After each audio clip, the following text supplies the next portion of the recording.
Good Tuesday morning to you. So you've shaken off the cobwebs of Monday and you're in the Tuesday groove, and welcome to it.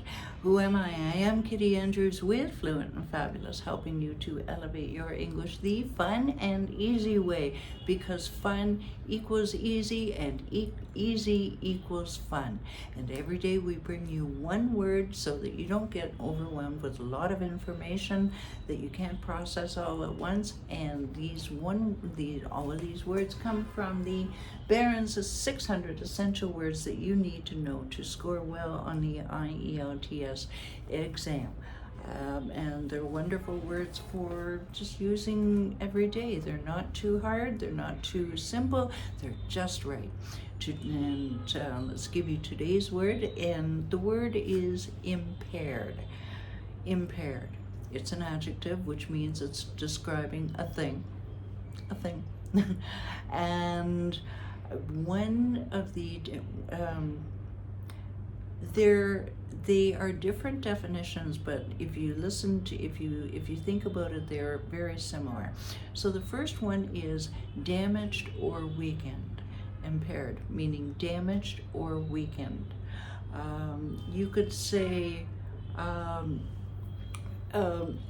the country is failing because of an impaired banking system. In other words, the banking system is faulty. It's no good. Okay? It's outdated. It's just not good.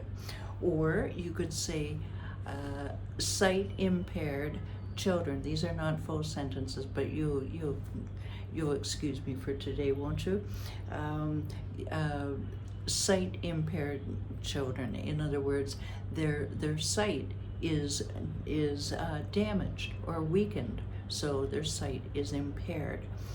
Now, the other way that you can use it, you're probably more familiar with this definition, and that means overly affected by drugs or alcohol.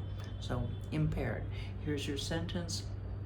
The officer, unfortunately, this is a reality all over the world, the officers arrested the man for impaired driving, for drunk driving, or driving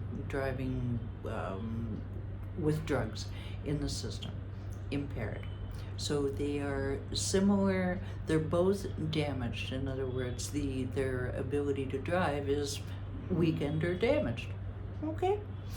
If you have any questions about today's word or any of the words that we bring you, or how my programs help people impatient learners to get faster in their English than they ever thought possible, go ahead, send me a direct message. The contact info is down below, and we'll just have a conversation and see if we're a fit. Until tomorrow, thank you for watching, and be fluent and fabulous. Bye for now.